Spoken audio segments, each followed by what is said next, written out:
Hai guys, ketemu lagi dalam INEX, Integra Eksaminasi.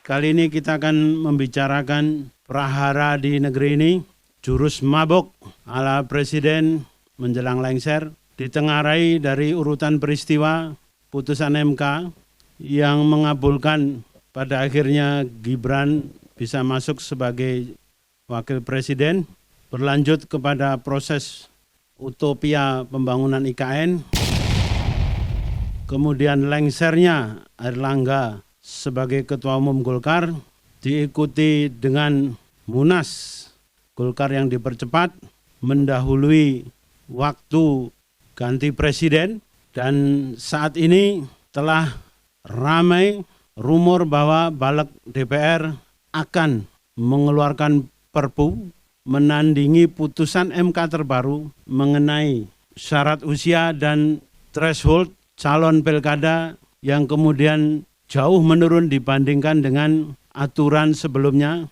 yakni dari 25% menjadi 10%, sehingga akan memporak-porandakan skenario Koalisi Indonesia Maju Plus. Kali ini kita akan membicarakan kenapa sangat terkesan menggebu-gebu dan luar biasa hasrat presiden yang akan segera lengser ini menggunakan ranah hukum demi tujuan yang patut diduga melanggengkan kekuasaan. Gimana menurut pendapat Bang Medik? Saya melihat bahwa apa yang terjadi dalam pemberitaan akhir-akhir ini itu banyak sekali hal-hal yang membuat hati rakyat itu tersakiti gitu. Dengan adanya kebijakan-kebijakan yang mengarah kepada bagaimana kekuasaan itu kemudian dilanggengkan. Hal itu terverifikasi dengan banyaknya agenda atau program kerja sebagaimana nawacitanya Jokowi pada saat 2014 sampai dengan 2019, kemudian dilanjutkan 2019 sampai dengan 2024. Terkesan sudah lari daripada nawacita yang sebenarnya. Bahwa kemudian nawacita itu menjadi sesuatu yang melenceng dari apa yang menjadi komitmen awal, bagaimana membangun negara dari berbagai macam aspek, bahwa negara Indonesia adalah negara maritim, kemudian menjadi poros dunia di sana. Akan tetapi faktanya memang itu juga tidak terjadi. Bagaimana kemudian kesejahteraan rakyat, kenaikan kesejahteraan, kemudian kenaikan pendapatan, mengurangi pengangguran, semua itu terkesan hanya sebagai slogan belaka. Malah yang lebih parah adalah bagaimana keadaan-keadaan ini di akhir-akhir masa jabatan Pak Presiden itu terkesan memaksakan kehendak dengan diresmikannya atau beralihnya ibu kota dari Jakarta ke IKN. Dan itu sudah terverifikasi pada saat pelaksanaan upacara 17 Agustus kemarin, yang memang kita bisa melihat bahwa ada sesuatu yang memang dipaksakan. Ada hasrat pribadi yang kemudian itu oleh Presiden mewakili suara rakyat. Padahal rakyat juga tidak menghendaki demikian. Bahwa rakyat sepakat itu dipindah hanya pada persoalan melihat kemampuan daripada negara dalam melakukan pembiayaan. By proses, maksudnya. By proses, artinya itu sambil jalan. Akan tetapi pemaksaan untuk bagaimana IKN ini secepatnya itu direalisasikan tidak lain dan tidak bukan, tujuannya adalah bagaimana kemudian presiden hari ini yang 20 Oktober mendatang akan diganti oleh Pak Prabowo, paling tidak dia punya legacy kemudian dapat dikenang. Meskipun legacy yang diterapkan itu menjadi sebuah pertanyaan besar. Legacy itu apakah memang kehendak rakyat atau kehendak pribadi? Itu yang jadi persoalan. Dalam rangkaian pembangunan itu seharusnya menata dalam kepentingan jangka pendek, menengah, panjang. Betul. Begitu saat ini dilakukan dengan sangat membabi buta, banyak anggaran kementerian tersedot ke IKN, sementara anggaran kementerian itu berpengaruh langsung kepada denyut nadi perekonomian nasional. Itu sangat terasa sekarang. Kalau kemudian dikomparasi dengan bahwa ini legacy dari Jokowi, perbandingannya masuk akal enggak nih? Kalau saya melihat bahwa keterburu-buruan yang dilakukan oleh Presiden hari ini memfokuskan pada pembangunan IKN dapat segera terrealisasi, ini menjadi sesuatu yang kalau saya sebut itu ada satu kemunduran dalam berpikir. Presiden hari ini tidak ada bedanya dengan pola-pola lama yang kemudian melakukan sentralisasi dari sebuah kebijakan. Itu terbukti dari beberapa kebijakan diberlakukannya Omnibus Law. Bagaimana kewenangan daerah kemudian juga itu diambil oleh pusat.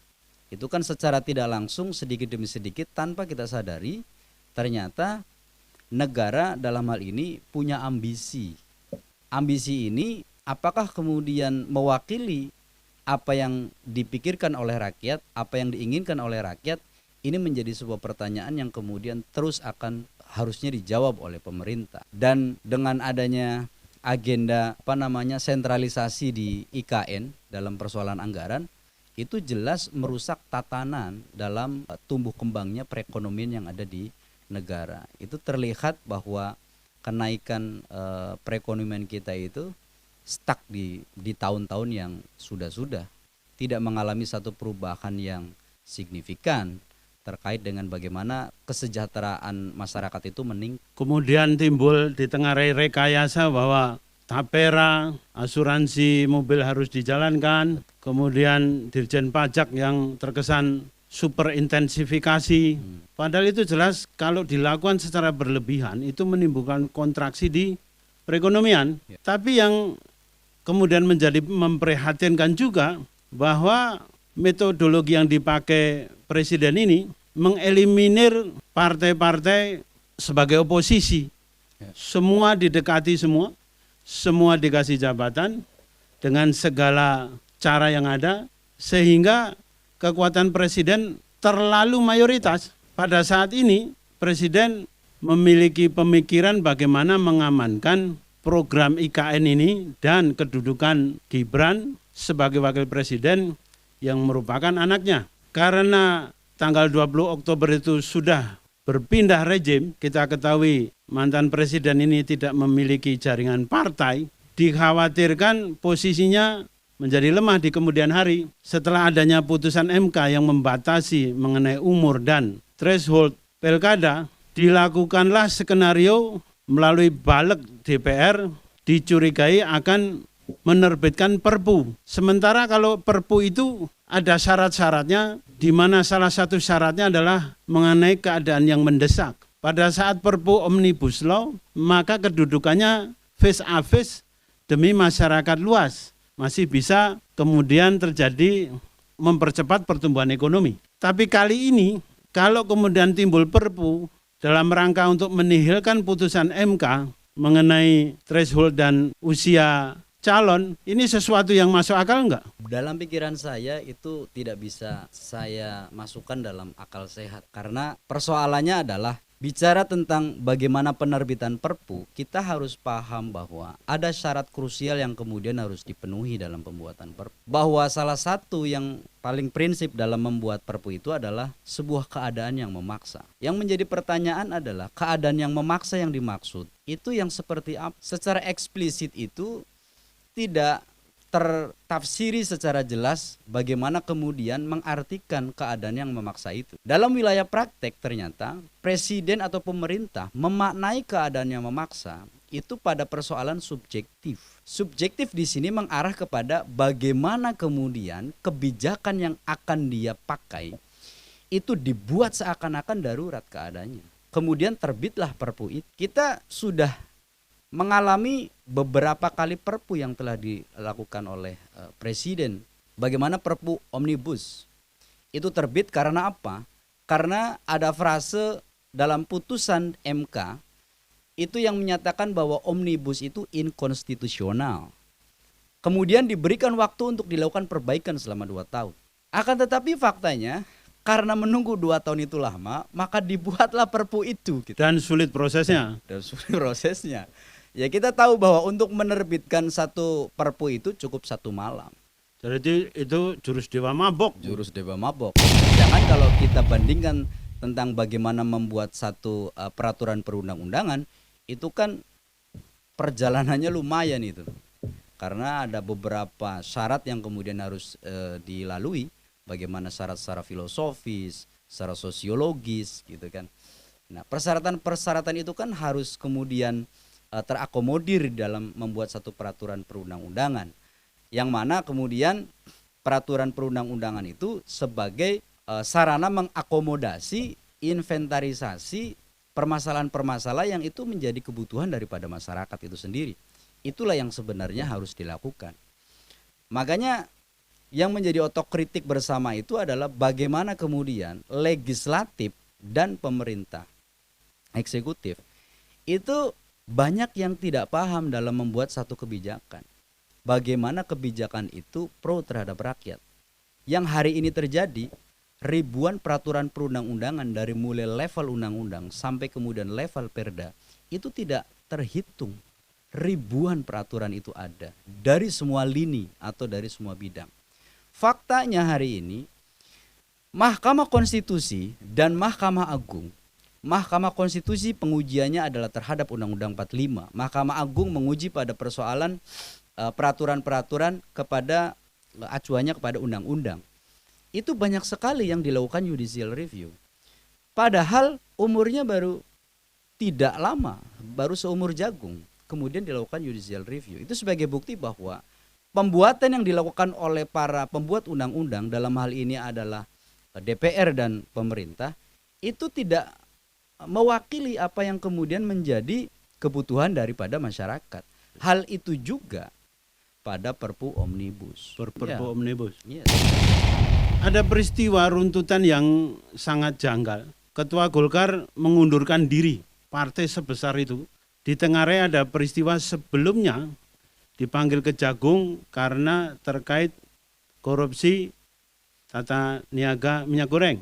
Beberapa saat kemudian terjadi reshuffle kabinet, di mana kabinet itu hanya tinggal berumur 2 bulan lagi.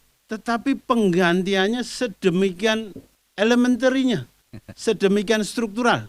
Ini kalau bukan ahli kungfu sulit untuk saya nyatakan bahwa ini langkah yang wajar. Meskipun Qodari menyatakan 2 bulan untuk 5 tahun ke depan. Nalarnya itu sulit diterima. Kemudian Bahlil yang ditengarai dekat dengan kekuasaan saat ini menjadi Ketua Umum Golkar. Kemudian petinggi Gerindra yang menjadi Menteri. Menkumham menggantikan Yasona Lauli. Orang pasti akan berpikir sederhana sekali. Bahlil akan menjadi kepanjangan tangan Presiden saat ini karena Bahlil sendiri sebenarnya relatif junior dalam kepartian Golkar sehingga diduga Presiden akan memanfaatkan sisa kekuasaan ini untuk kemudian bisa masuk kepada penguasaan Partai Golkar.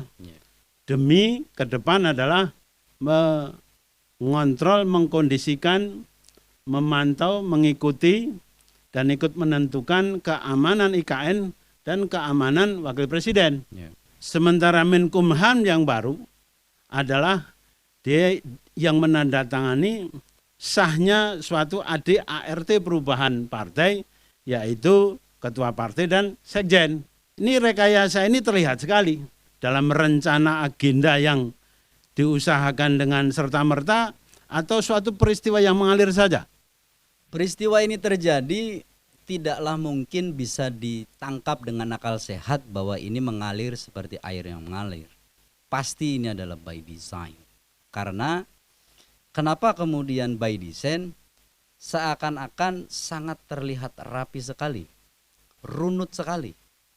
Dari mulai bagaimana kemudian perubahan peraturan yang di MK yang pada intinya adalah meloloskan persyaratan calon wakil presiden dengan usia yang dulunya 40, kemudian Gibran yang pada saat itu 35 bisa untuk menjadi wakil presiden. Tapi saat itu ada mismatch mengenai pemaknaan pertimbangan salah satu hakim konstitusi bahwa calon tersebut harus pernah menjabat sebagai kepala daerah, sementara yang dimaksud kepala daerah tersebut adalah gubernur.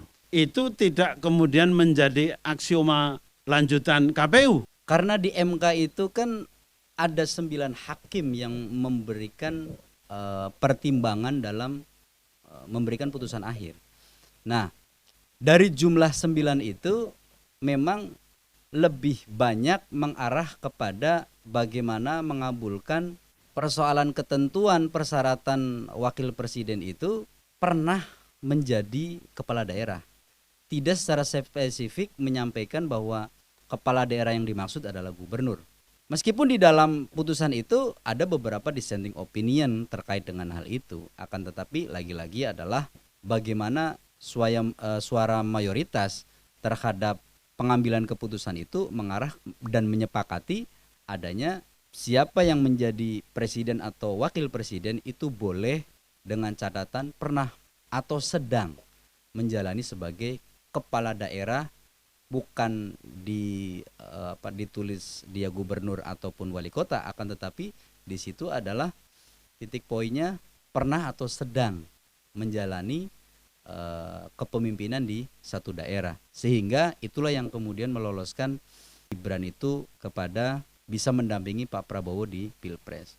Kemudian setelah itu juga muncul adanya aturan yang memperbolehkan bahwa syarat untuk mencalonkan diri sebagai gubernur dan wakil gubernur di putusan MA itu memberikan jalan yang begitu lebar bagi mereka yang berusia 30 tahun saat dilantik menjadi kepala daerah, gubernur maksudnya. Umur itu dihitungnya pada saat dilantik, bukan pada saat pendaftaran calon. Hal-hal itu kan kalau kita lihat, kita baca udah sangat kentara sekali bahwa itu sebenarnya untuk siapa. Bahwa kemudian aturan itu diperbolehkan untuk semua masyarakat atau anak-anak muda, iya. Akan tetapi dalam konteks ini yang menjadi paham rakyat itu adalah tidak ada lagi. Itu adalah memberikan karpet merah kepada adiknya Pak Gibran itu. Kita sudah sama-sama tahu arahnya. Bagaimana kemudian terjadi juga ketimpangan kaitannya dengan terlihat sekali presiden hari ini memboyong pasukan-pasukan yang terdiri dari beberapa partai dengan sebutan Kim itu. 1-2 minggu kemarin itu ada bahasa plus kan gitu. Yeah. Kim plus, jadi makin gede juga nanti posisi koalisinya. Sehingga kalau kita melihat pada persoalan bagaimana negara ini dibawa dengan konsensus bersama bahwa negara ini adalah negara demokrasi, seharusnya check and balances itu menjadi asas yang kemudian dipakai. Akan tetapi ketika posisi koalisi besar yang menguasai persentase parlemen itu secara dominan, maka daya kritisme atau pengendalian terhadap kebijakan atau program kerja yang dilakukan oleh eksekutif itu sangat susah sekali dikendalikan oleh legislatif. Apa yang perlu dikritisi? Toh partai kita juga ada di dalamnya. Ya, kalau kemudian benar-benar terbit Perpu yang menganulir putusan MK mengenai threshold dan batas usia, saya merasa kepentingannya tidak lagi demi kepentingan masyarakat luas, tetapi demi mengamankan dan demi kepentingan subjektif. Artinya terlihat sekali saat ini rangkaian peristiwa yang terjadi adalah by design demi suatu kepentingan tertentu. Kalau ini tidak dikritisi dan tidak dihadang, saya takut akhirnya hukum itu menjadi alat kekuasaan semata. Hukum dijadikan sebagai alat kekuasaan itu sebenarnya bukan sesuatu yang baru. Bahwa di zaman presiden-presiden sebelumnya juga hukum itu selalu jadi alat. Bahwa di dalam konstitusi Indonesia berdasarkan atas hukum. Artinya kita sudah sepakat bahwa negara Indonesia adalah negara hukum. Hanya saja mengartikan negara hukum itu dalam wilayah praktiknya adalah di situ ada legislasi. Bagaimana proses pembuatan satu perundang-undangan kemudian diberlakukan dalam hal untuk mengakomodir persoalan-persoalan yang ada di masyarakat dalam rangka menyelesaikan dan menertibkan masyarakat dalam melakukan kehidupan bernegara, itu kan ternyata sudah lari jauh dari apa yang kemudian menjadi asas dalam pembuatan peraturan perundang-undangan yang ada. Artinya nilai-nilai universal local wisdom dimasukkan dalam proses tersebut. Ya. Dalam pembuatan undang-undang tersebut. Seharusnya demikian. Harusnya demikian. Meskipun kita tahu bahwa hukum undang-undang adalah produk politik. Betul. Tapi pada saat itu dilakukan dengan proses yang benar, maka diharapkan nilai-nilai yang baik itu tersaring dan terwujudkan dalam suatu peraturan-peraturan tersebut. Yeah. Artinya kalau kemudian semata-mata terjadi Perpu yang jelas itu kewenangan presiden murni, nilai-nilai kepentingan masyarakat kemudian menjadi termarginalkan. Artinya bahwa ketika Perpu ini dijadikan senjata dalam menganulir semua aturan yang ada, kemudian dibuat satu aturan berdasarkan subjektivitas daripada pemerintah, dalam hal ini presiden, maka ini akan merontokkan nilai-nilai demokrasi yang memang sudah dibangun pada saat 98 itu gerakan itu. Oleh karenanya kita harus sadar dan paham tentang sejarah yang sudah terjadi. Ya. Bahwa Indonesia lahir dari sebuah penderitaan yang cukup panjang. Setelah merdeka juga ternyata perlawanan dan pergolakannya juga terjadi di dalam.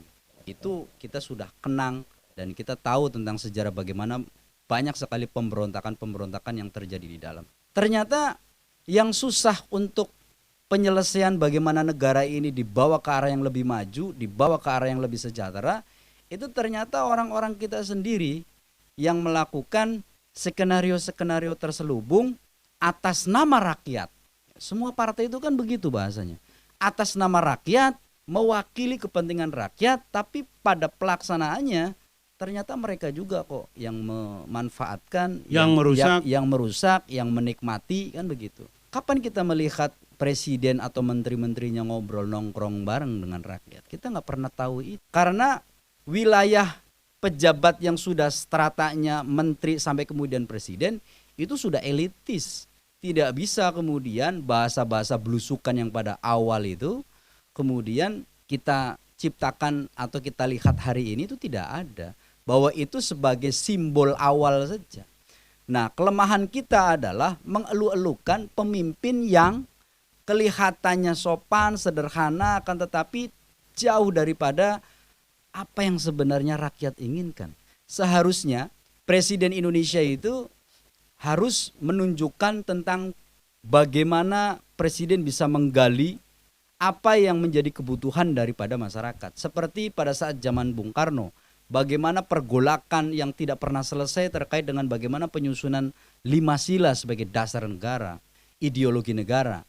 Nah, itu kan cukup seru perdebatannya. Akan tetapi perdebatan yang terjadi di dalam itu adalah perdebatan intelektual, Ya. perdebatan akademis.